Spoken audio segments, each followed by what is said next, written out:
미국 역사상 전례 없는 현상입니다. 고학력 엘리트들이 집단으로 한국행을 선택하고 있습니다.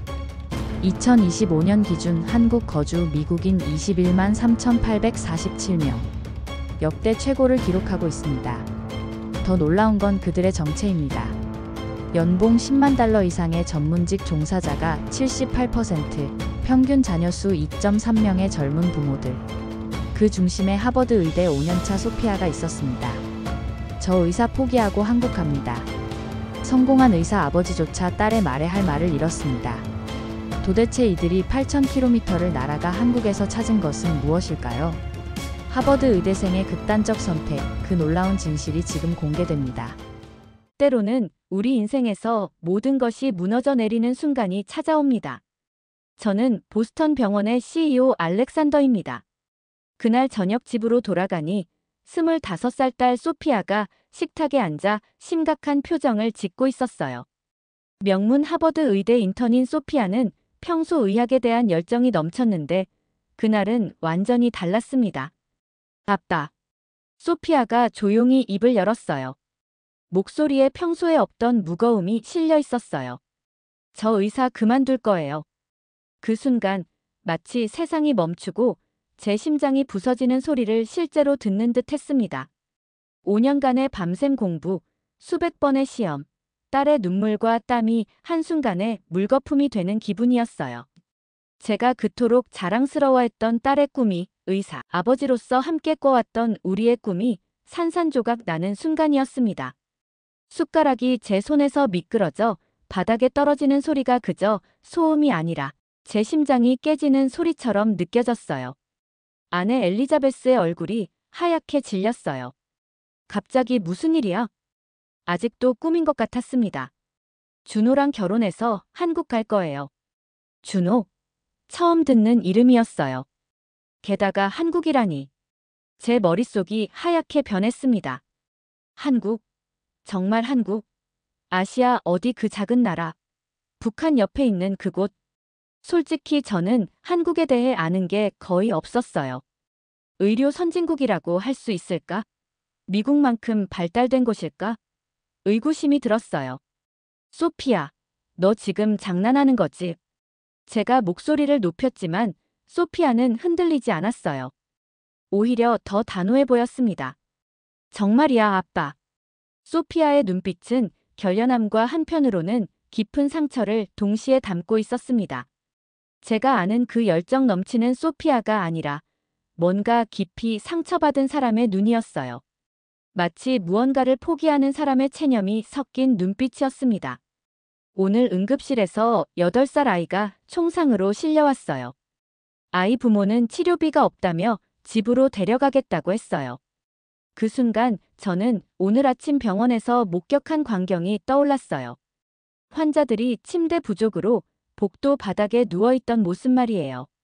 80세 할머니 한 분이 차가운 타일 위에서 링거를 맞고 계셨습니다. 보호자인 딸이 무릎을 꿇고 할머니 머리맡을 지키며 눈물을 흘리고 있었죠. 선생님, 제발 침대 하나만. 어머니가 너무 추워하세요. 간호사는 지친 얼굴로 고개를 저었어요. 정말 죄송해요. 자리가 하나도 없어요. 36시간 연속 근무에 지친 의료진들이 벽에 기대어 선 채로 깜빡깜빡 졸고 있었습니다. 정상적인 판단이나 치료가 가능한 상태가 아니었습니다. 그런데 더 끔찍한 일이 벌어졌었죠. 갑자기 환자 보호자 한 명이 의사에게 달려들었습니다. 내 아버지가 왜 여기서 개 취급받아야 하냐? 주먹이 날아들었어요. 의사의 코에서 피가 흘러내렸습니다. 보안 요원들이 달려왔지만 이미 늦었었죠. 이런 일이 우리 병원에서만 한 달에 20번도 넘게 일어나고 있었거든요. 치료비 때문에 아이가 죽어가는 걸 그냥 지켜볼 수만은 없어요. 소피아의 목소리가 떨렸어요. 그 떨림 속에 얼마나 많은 절망이 담겨 있는지 느낄 수 있었습니다. 이런 곳에서 대체 무슨 의사 노릇을 한다는 거예요? 환자를 살리는 게 아니라 돈을 계산하는 게 의사 일인가요? 13살 클라라와 10살 엘라가 눈물을 글썽이며 언니를 바라봤어요. 아이들도 언니의 아픔을 느끼고 있었습니다. 식탁은 순식간에 전쟁터가 되었어요. 저는 화가 났지만 동시에 딸을 이해할 수 있었어요. 제가 매일 목격하는 현실이었으니까요. 소피야, 너 5년 동안 죽어라 공부해서 이제 의사 되기 직전인데. 아빠도 아시잖아요. 이 시스템이 얼마나 망가져 있는지. 소피아가 저를 똑바로 바라봤어요. 그 눈빛에는 실망과 분노, 그리고 체념이 모두 섞여 있었습니다. 준호가 말해줬는데, 한국에서는 같은 수술이 800달러면 된다고. 국민건강보험이 있어서 돈 때문에 치료 못 받는 사람은 없다고 해요. 800달러. 미국에서는 맹장 수술만 해도 3만 달러가 나가는데. 그리고 아빠. 소피아의 목소리가 한층 낮아졌고 간절함이 짙게 묻어났습니다. 한국은 아이들이 밤에도 혼자 다닐 수 있는 나라래요. 총기 사고라는 게 거의 존재하지 않는다고 해요. 그 순간 창밖에서 총소리가 들렸어요. 또 어디선가 사건이 일어난 모양이었습니다. 클라라와 엘라가 깜짝 놀라며 서로를 끌어안았어요. 이 소리를 들을 때마다 제 마음은 무너져 내렸어요. 우리 아이들이 이런 공포 속에서 자라고 있다는 현실이 견딜 수 없었습니다. 그날 밤 저는 한잠도 잘 수 없었어요. 창밖에서 들리는 사이렌 소리, 멀리서 들려오는 총소리. 하지만 무엇보다 제 마음을 괴롭힌 건 딸의 절망적인 눈빛이었어요. 과연 이곳이 우리 아이들이 자라야 할 곳인가? 제가 지금까지 쌓아온 모든 것이 정말 의미가 있는 걸까? 그런 생각들이 머릿속을 맴돌았습니다. 다음 날 아침, 새로운 하루가 시작되었지만 어제의 충격은 가시지 않았어요. 클라라가 학교 가기를 거부했습니다. 아빠, 저 오늘 학교 안 가요. 왜 그러는데? 어제 또 총기 대피 훈련했어요. 사라가 너무 무서워해서 울면서 책상 밑에 숨었는데 너무 불쌍했어요. 클라라의 떨리는 목소리가 제 가슴을 찔렀습니다. 13살 아이가 학교에서 언제 총에 맞아 죽을지를 걱정해야 하는 현실. 이게 과연 정상일까요? 막내 엘라는 더 심각했어요. 지난밤에도 악몽을 꾸고 우리 침실로 뛰어왔었거든요.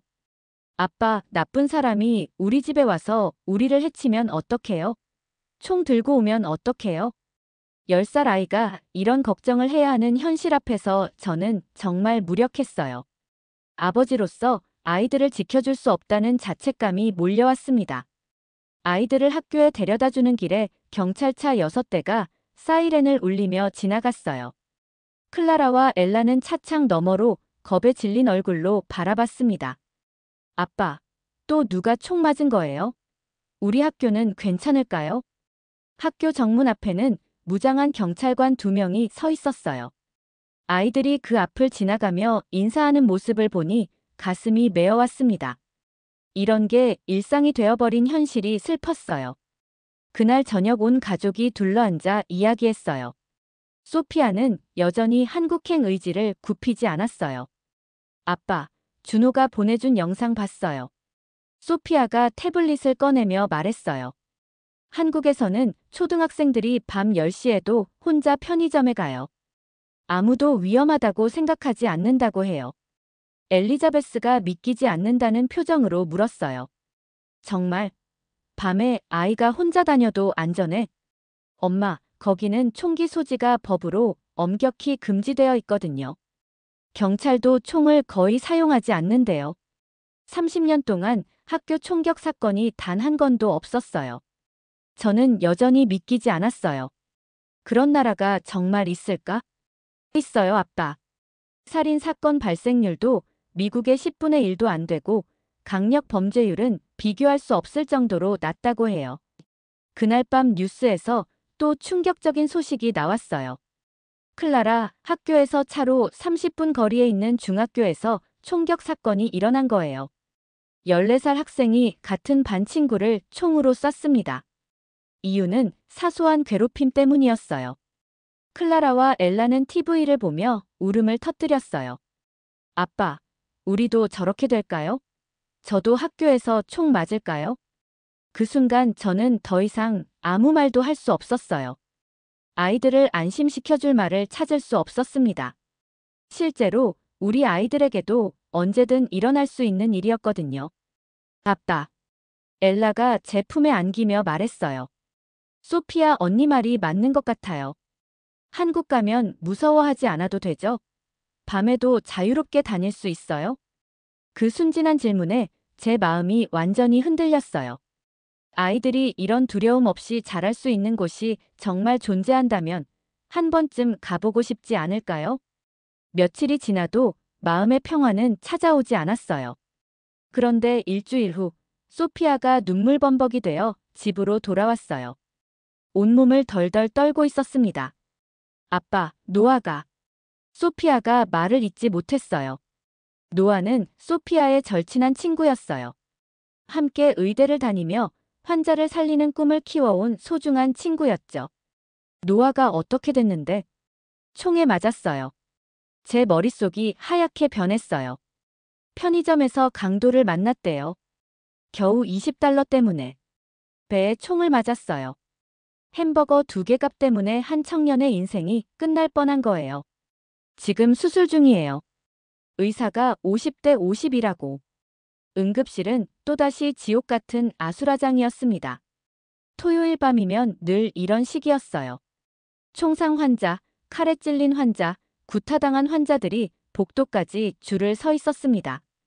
그런데 더 충격적인 일이 벌어졌어요. 총상을 입고 온 10대 환자의 아버지가 갑자기 의사에게 달려들었습니다. 왜 우리 아들을 나중에 봐? 먼저 온 건 우리야. 의사가 차분하게 설명하려 했어요. 혈압이 급격히 떨어진 환자가 있어서 응급처치를. 하지만 소용없었어요. 돈 더 내면 먼저 봐주는 거지. 가난하면 죽으라는 거야. 주먹이 날아들었어요. 의사의 얼굴에 멍이 들었습니다. 간호사들이 말리려 했지만 환자 가족의 분노는 멈추지 않았어요. 이 더러운 자식들아. 돈만 밝히는 파렴치한들. 보안 요원들이 와서 그를 제지했지만 응급실은 이미 완전히 아수라장이 되어 있었어요. 저는 그 광경을 보며 깊은 절망감을 느꼈어요. 환자를 살리려는 의료진이 오히려 폭행을 당하는 현실. 이게 정상적인 의료 시스템일까요? 노아는 7시간의 수술 끝에 겨우 목숨을 건졌어요. 하지만 의료비가 $38만 나왔습니다. 집을 팔아야겠어요. 아니, 집을 팔아도 모자라요. 노아 부모님이 눈물을 흘리며 말씀하셨어요. 아들의 목숨을 구하기 위해 평생 모은 재산을 다 쏟아부어야 하는 현실이었습니다. 그날 밤 집으로 돌아가는 길에 또 총소리가 들렸어요.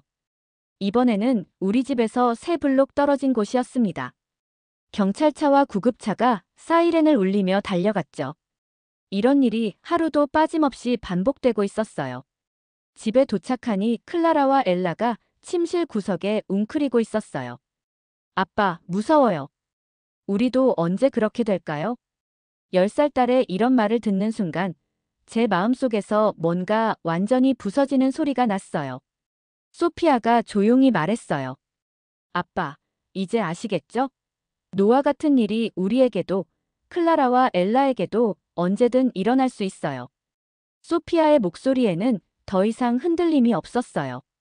준호가 말하길, 한국에서는 편의점 강도 사건도 거의 없대요. 총기가 없으니까 이런 끔찍한 일들이 일어날 수가 없어요. 저는 더 이상 반박할 수 없었어요. 매일 목격하는 현실 앞에서 할 말이 없었습니다. 정말 이곳에서 아이들을 안전하게 키울 수 있을까요?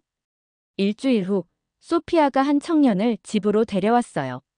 문을 열고 들어선 준호는 생각보다 차분하고 따뜻해 보였습니다. 첫인상부터 신뢰감이 느껴졌어요. 안녕하세요, 아버님. 소피아에게서 많은 이야기를 들었어요. 정중한 인사와 함께 준호가 깊이 고개를 숙였어요. 예의 바른 모습이 마음에 들었습니다. 한국에서 환경보건 박사과정을 마치고 지금은 병원 안전 시스템을 연구하고 있어요. 특히 의료진 안전과 환자 권리 보호에 관심이 많아요. 준호의 설명을 들으니 한국 의료 시스템에 대해 더 궁금해졌어요. 정말 한국은 의료비가 그렇게 저렴한가요? 미국과는 완전히 다른 시스템인가요? 네, 국민건강보험이라는 제도가 있어서 맹장 수술 같은 경우 $800 정도면 충분해요. 무엇보다 응급실에서 돈이 없다고 치료를 거부당하는 일은 절대 없어요. 미국에서는 정말 상상도 할 수 없는 금액이었어요. 의료진에 대한 폭력도 거의 없어요. 한국은 의사라는 직업에 대한 사회적 존경이 높고 의료 시스템에 대한 신뢰도 높거든요. 클라라가 조심스럽게 물었어요. 준우 오빠, 한국에는 정말 총이 없어요? 응. 일반인의 총기 소지는 법으로 엄격히 금지되어 있어. 경찰관들도 총을 사용하는 일이 거의 없고. 준호가 미리 준비해온 스마트폰 영상을 보여줬어요. 서울 밤거리 모습이었는데 새벽 1시인데도 여자들이 혼자서 자연스럽게 걸어다니고 있었습니다. 엘라가 눈을 동그랗게 뜨며 물었어요. 저 언니들 전혀 무섭지 않아요? 나쁜 사람 만날까봐 걱정 안 해요? 전혀 안 해. 한국 아이들은 밤늦게까지 놀아도 부모님들이 크게 걱정하지 않아. 그만큼 안전하거든. 엘리자베스가 놀라며 말했어요. 정말요? 우리는 해가 지면 절대 밖에 나가지 말라고 하는데. 한국에서는 초등학생들도 밤 10시에 혼자 편의점에 가는 게 일상이에요. 부모님들도 당연하게 생각해요. 그날 밤 가족회의에서 분위기가 달라졌어요. 엘리자베스가 먼저 입을 열었습니다. 여보, 한번 가봐요. 직접 보고 느껴보고 판단하는 게 어떨까요? 저는 오랫동안 고민했어요. 20년 동안 미국에서 쌓아온 모든 것을 뒤로하고 떠난다는 게 쉬운 일은 아니었거든요. 하지만 아이들의 간절한 눈빛을 보니 마음이 흔들렸어요. 클라라와 엘라의 눈에서 간절함과 희망이 동시에 보였습니다. 좋아. 2주 정도 한국에 가보자. 직접 경험해보고 결정하는 게 맞을 것 같아. 클라라와 엘라가 환호성을 질렀어요. 그 순간 저는 알았어요. 이 결정이 우리 가족의 운명을 완전히 바꿀 거라는 것을요. 마침내 인천공항에 도착했을 때의 첫인상은 정말 놀라웠어요. 공항 자체가 하나의 거대한 쇼핑몰 같았습니다. 깔끔하고 현대적인 시설, 어디 하나 더러운 곳이 없었어요. 무엇보다 놀라운 건 직원들의 친절함이었습니다. 안녕하세요. 한국에 오신 걸 환영합니다. 입국 심사관이 환한 미소로 인사해 주었어요. 미국 공항에서는 상상할 수 없는 일이었죠. 거기서는 늘 무뚝뚝하고 의심스러운 눈빛으로 바라보는데 말이에요. 아빠, 여기 공항이 너무 예뻐요. 엘라가 천장의 화려한 조명과 예술 작품들을 보며 감탄했어요. 서울로 가는 공항철도 안에서 본 풍경도 인상적이었습니다. 깨끗하게 정리된 도시, 질서정연한 교통체계. 그리고 무엇보다 사람들의 표정이 여유로워 보였어요. 여보, 사람들이 스마트폰 보면서도 서로 배려하는 것 같아요. 엘리자베스가 지하철 안 풍경을 보며 말했어요. 미국에서는 지하철이 위험해서 아이들과 함께 타는 걸 꺼렸는데 여기는 완전히 달랐습니다. 명동에 도착해서 호텔 체크인을 할 때도 놀랐어요. 프런트 직원이 완벽한 영어로 세심하게 안내해 주었거든요. 혹시 필요하신 것 있으시면 언제든 말씀해 주세요. 아이들을 위한 어메니티도 준비되어 있습니다. 그리고는 클라라와 엘라를 위해 특별히 한국 전통 인형을 선물로 주었어요. 첫날 저녁 호텔에서 나와 명동 거리를 걸을 때 정말 충격을 받았습니다. 밤 10시가 넘었는데도 거리에는 가족 단위 관광객들이 자연스럽게 다니고 있었어요. 아이들을 데리고 나온 부모들도 많았습니다. 아빠, 여기는 경찰이 총을 안 차고 다녀요. 클라라가 순찰 중인 경찰관을 보며 신기해했어요. 정말 그랬어요. 경찰관들이 권총 없이 다니고 있었습니다. 편의점에 들어갔을 때도 놀라운 경험이었어요. 점원이 아이들에게 친절하게 인사하고 과자를 고르는 걸 도와주었거든요. 이거 맛있어요. 한국 아이들이 좋아해요. 그렇게 추천해준 과자를 사서 나오는데 엘라가 말했어요. 아빠, 여기 사람들은 왜 이렇게 친절해요? 미국에서는 모르는 사람이 말 걸면 조심하라고 했잖아요. 정말 그랬어요. 미국에서는 낯선 사람의 친절을 경계하라고 가르쳤는데 여기서는 진심 어린 친절을 느낄 수 있었습니다. 그날 밤 호텔로 돌아가는 길에 클라라가 제 손을 잡으며 말했어요. 아빠, 여기는 공기부터 다른 것 같아요. 뭔가 평화로워요. 정말 그랬어요. 미국에서 늘 느꼈던 그 날카로운 경계심, 긴장감이 전혀 없었어요. 마치 다른 세상에 온 것 같았습니다. 사람들이 서로를 의심하지 않고 아이들이 자유롭게 뛰어다니고 부모들이 안심하고 밤거리를 걸을 수 있는 곳. 이런 세상이 정말 존재한다는 게 믿어지지 않았어요. 다음 날 준호의 부모님을 뵈러 가는 길은 설렘과 긴장이 교차했어요. 아파트 문을 열자마자 뭔가 구수하면서도 낯선 음식 냄새가 코끝을 간지렸습니다. 미국에서는 맡아본 적 없는 향이었어요. 간장 같기도 하고 발효된 듯한 깊은 냄새가 났습니다. 어서 오세요. 정말 먼 길 오시느라 고생 많으셨어요. 준호 어머님이 두 손으로 우리를 맞아주셨어요. 그 진심 어린 미소와 따뜻한 눈빛에 마음 한편이 저절로 녹아내렸습니다. 식탁에는 정말 놀라운 광경이 펼쳐져 있었어요. 김치, 불고기, 잡채, 갈비찜까지. 적어도 하루 종일은 준비하셨을 것 같은 정성스러운 한상이었습니다. 미국에서 아이들 키우시느라 걱정이 정말 많으시겠어요. 준호 아버님이 진심 어린 걱정의 목소리로 말씀하셨어요. 총기 사고 뉴스 볼 때마다 남의 일 같지 않아서 마음이 아파요. 한국은 그런 걱정만큼은 안 하셔도 되거든요. 그 말씀에 제 마음이 뭉클해졌어요. 처음 만난 사람들이 진심으로 우리 가족을 걱정해주고 있었습니다. 클라라와 엘라는 준호 할머님께 한복을 선물 받고 정말 좋아했어요. 할머니, 정말 너무 예뻐요. 공주 같아요. 거울 앞에서 빙글빙글 돌아가며 웃는 아이들을 보니 제 마음도 한결 밝아졌습니다. 아이들이 이렇게 순수하게 웃는 모습을 본 지가 언제였나 싶었어요. 그런데 식사 중에 당황스러운 일이 벌어졌어요. 제 지갑이 보이지 않는 거예요. 어디서 잃어버렸을까요? 저는 당황하며 온 주머니를 뒤졌어요. 미국이었다면 이미 신용카드는 도용당했을 거고 현금은 흔적도 없이 사라졌을 겁니다. 준호가 놀랍도록 침착하게 말했어요. 아까 들른 식당에 한번 가볼까요? 아마 거기에 그대로 있을 거예요. 정말요? 미국에서 지갑을 잃어버렸다가 온전히 되찾은 적이 있나요? 식당에 도착해서 물어보니 정말 기적 같은 일이 벌어졌어요. 아, 손님 지갑이요? 여기 카운터에 그대로 보관하고 있어요. 직원이 환한 미소를 지으며 제 지갑을 내밀었어요. 신용카드 4장과 현금 500달러가 한 푼도 건드려지지 않은 채로 그대로 들어있었습니다. 혹시 찾으러 오실까봐 안전하게 보관하고 있었어요. 저는 정말 믿을 수 없었어요. 미국에서는 절대 상상도 할 수 없는 일이었거든요. 클라라가 신기하다는 듯 물었어요. 아빠, 여기 사람들은 왜 남의 지갑을 안 가져가요? 돈이 많이 들어있는데. 한국 사람들은 어려서부터 남의 물건을 함부로 가져가면 안 된다고 배워. 그리고 CCTV도 많아서 잘못하면 금방 잡히거든. 준호가 자연스럽게 설명했어요.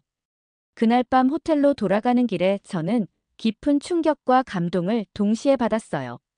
이런 신뢰 사회가 정말 존재하는구나. 사람들이 서로를 믿고 도우며 살아가는 곳이 실제로 있구나. 엘리자베스가 제 팔을 살며시 잡으며 말했어요. 여보, 여기서 아이들 키우면 정말 다를 것 같아요. 사람들 자체가 달라요. 저도 점점 그런 생각이 들고 있었어요. 이곳에서라면 아이들이 정말 안전하고 따뜻하게 자랄 수 있을 것 같았습니다. 하지만 여전히 마음 한편에는 의구심이 남아 있었어요. 정말 이런 평화가 지속될 수 있을까? 겉으로만 그런 건 아닐까? 한국에서의 마지막 날 아침, 평화로운 호텔 조식을 먹고 있을 때였어요. 갑자기 소피아에게서 다급한 전화가 걸려왔습니다. 아빠, 지금 뉴스 보세요. 큰일 났어요. 소피아의 떨리는 목소리에 제 온몸이 얼어붙었어요. 보스턴 센터 쇼핑몰에서 총격 사건이 일어났어요. 그 말이 떨어지는 순간 온 세상이 무너져 내리는 기분이었어요. 그 쇼핑몰은 우리가 주말마다 가족과 함께 가던 곳이었거든요. 아이들이 좋아하는 아이스크림 가게도 있고 엘리자베스가 즐겨 찾는 옷가게도 있었어요. 사상자는 얼마나? 17명이 다치고 5명이 죽었어요. 그런데 아빠. 소피아의 목소리가 더욱 떨렸어요. 클라라, 친구 엠마 엄마도 거기 있었어요. 제 머릿속이 완전히 하얗게 변했어요. 엠마 엄마는 우리와 정말 가까운 이웃이었거든요. 아이들 생일 파티 때마다 함께 웃고 즐겼던 진짜 가족 같은 분이었어요. 급하게 클라라에게 전화를 걸었어요. 엠마야, 엄마는 어떻게 됐어?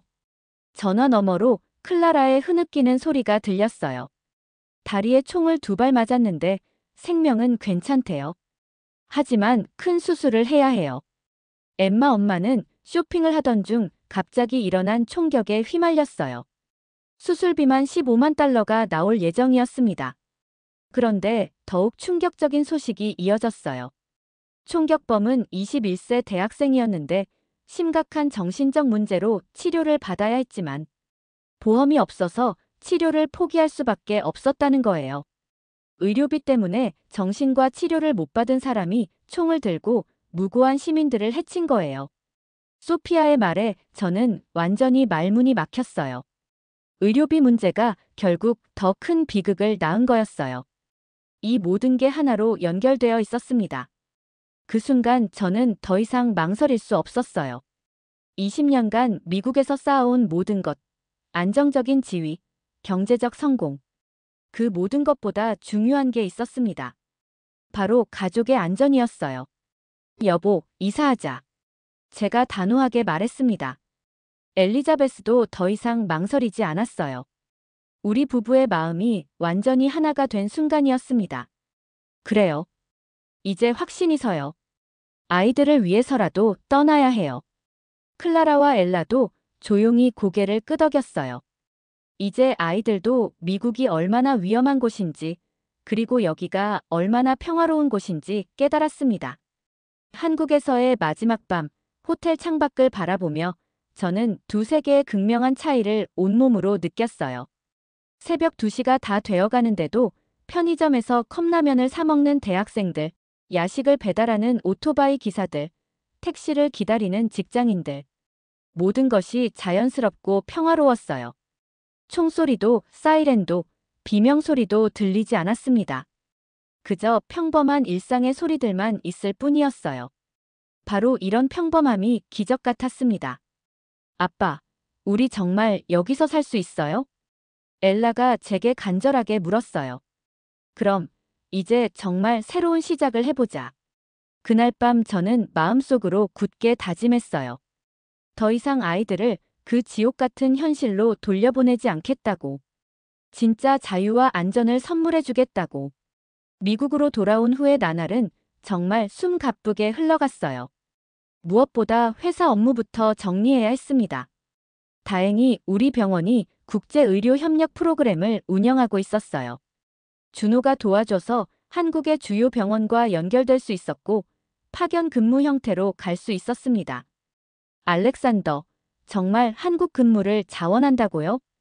동료들은 정말 깜짝 놀랐어요. 미국에서 성공한 의료진이 한국으로 간다는 게 전혀 이해가 안 된다는 표정들이었죠. 가족을 위한 결정입니다. 더 이상 자세한 설명은 하지 않았어요. 아무리 설명해봤자 이해하지 못할 테니까요. 직접 경험해보지 않은 사람은 알 수 없는 절박함이었습니다. 아이들 학교 문제도 신중하게 해결해야 했어요. 서울국제학교를 자세히 알아보니 시설이나 교육 수준이 미국 사립학교보다 오히려 더 뛰어났습니다. 아빠, 한국 학교에서는 정말 총기 훈련 같은 거 없죠? 클라라가 여전히 걱정스러운 표정으로 물었어요. 당연하지. 그런 훈련 자체가 존재할 이유가 없으니까. 정말요? 책상 밑에 숨는 연습도 안 해요? 전혀. 그 대신 화재 대피 훈련이나 지진 대비 훈련은 있어. 아이들의 얼굴이 환해졌어요. 더 이상 학교에서 죽음을 걱정하지 않아도 된다는 안도감이 역력했습니다. 20년 동안 살던 집을 정리하는 일은 생각보다 힘들었어요. 추억이 너무 많은 곳이었지만 아이들의 미래가 더 소중했습니다. 짐을 정리하며 엘라가 방을 둘러보며 말했어요. 아빠, 이 방에서 맨날 무서운 꿈 꿨는데 이제 그런 꿈 안 꿔도 되겠네요. 한국에서는 창문 활짝 열고 시원하게 잘 수 있을 거야. 정말요? 나쁜 사람이 창문으로 들어올까봐 걱정 안 해도 돼요? 그런 걱정을 하며 살아야 했던 아이들을 생각하니 가슴이 먹먹했어요. 한국어 공부도 온 가족이 함께 시작했어요. 아이들은 정말 놀라울 정도로 빨리 배웠지만 저희 부부는 쉽지 않았습니다. 여보, 우리 정말 잘하고 있는 거 맞죠? 엘리자베스가 불안해하며 물었어요. 우리가 내릴 수 있는 최선의 선택이야. 아이들을 위한 최고의 결정이고. 드디어 출국 날이 다가왔어요. 공항에서 친구들과 동료들과 작별 인사를 나누는 순간이 가장 힘들었습니다. 하지만 새로운 시작에 대한 설렘이 아쉬움보다 훨씬 컸어요. 비행기가 이륙하는 순간 클라라가 제 손을 꽉 잡았어요. 아빠, 이제 정말 안전한 곳으로 가는 거죠? 더 이상 무서워하지 않아도 되는 거죠? 그럼 우리의 완전히 새로운 인생이 시작되는 거야.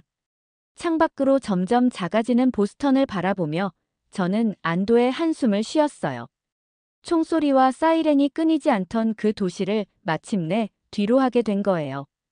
2025년 7월 한강이 내려다 보이는 아파트에 새 보금자리를 마련했어요. 첫 주말 저녁 아이들과 함께 한강공원에 나갔을 때의 감동은 지금도 잊을 수 없습니다. 밤 9시가 넘었는데도 조깅하는 사람들, 자전거 타는 가족들, 치킨을 먹으며 담소를 나누는 친구들로 가득했어요. 무엇보다 모든 사람들의 표정이 평화로웠습니다. 아빠, 정말 신기해요. 아무도 주위를 경계하거나 무서워하지 않네요. 클라라가 감탄하며 말했어요.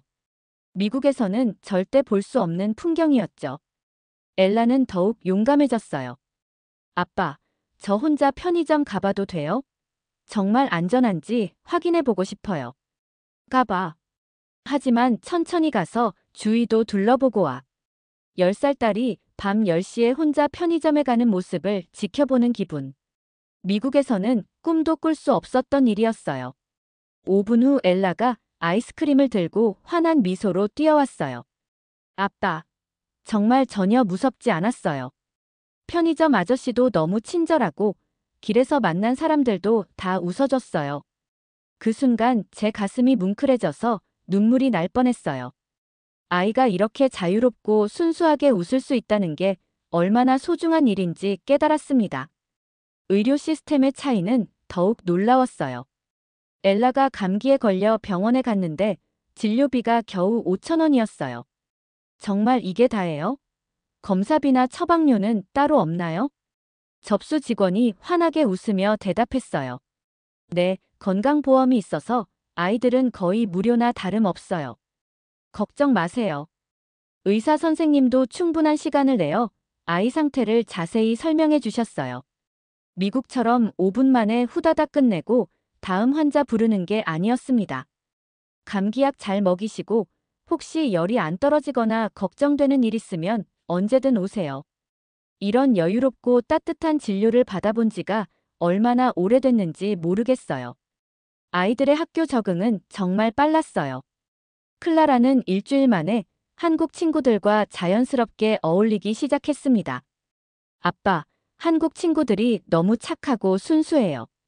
그리고 학교에서 무서운 훈련이나 걱정거리가 정말 하나도 없어요.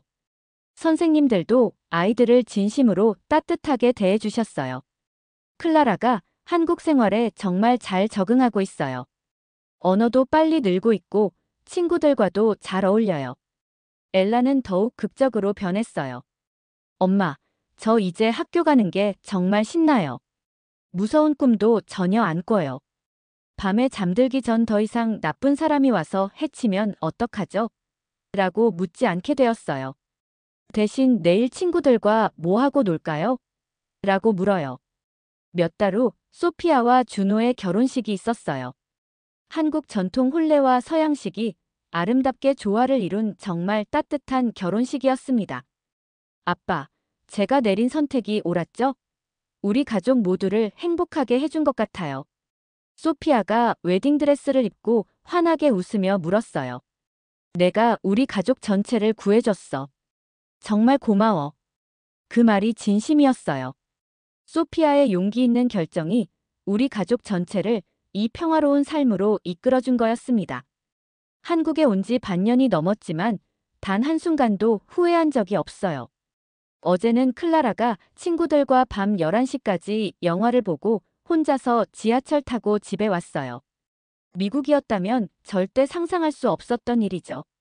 아빠, 한국에 와서 진짜 행복해요. 더 이상 아무것도 무섭지 않아요. 이게 진짜 자유인 것 같아요. 엘라도 이제 완전히 새로운 아이가 되었어요. 밤에 혼자 화장실도 가고 친구들과 늦게까지 놀기도 해요. 무엇보다 맑고 순수한 웃음을 되찾았어요. 때로는 인생에서 정말 극적인 변화가 필요할 때가 있습니다. 모든 것을 내려놓고 떠나는 용기가 가장 큰 사랑의 표현이 될 수 있어요. 지금 우리 가족은 한국에서 진정한 자유를 만끽하고 있습니다. 총소리 대신 아이들의 맑은 웃음소리가, 사이렌 대신 새들의 지저귀이 들리는 이곳에서 말이에요. 창밖으로 보이는 한강이 오늘도 평화롭게 흘러갑니다. 밤늦게까지 자전거를 타며 즐거워하는 사람들, 치킨을 나눠 먹으며 소소한 행복을 나누는 가족들의 모습과 함께요. 이것이 바로 우리가 그토록 찾고 있던 삶이었습니다. 진짜 안전하고, 진짜 자유롭고, 진짜 행복한 삶이요. 때로는 모든 것을 버리고 떠나는 것이 가장 큰 사랑이 됩니다. 그리고 진짜 자유는 총성이 먹고 아이들의 웃음소리가 온 세상에 울려 퍼지는 그곳에서야 비로소 시작된다는 것을 우리 가족은 가슴 깊이 깨달았습니다.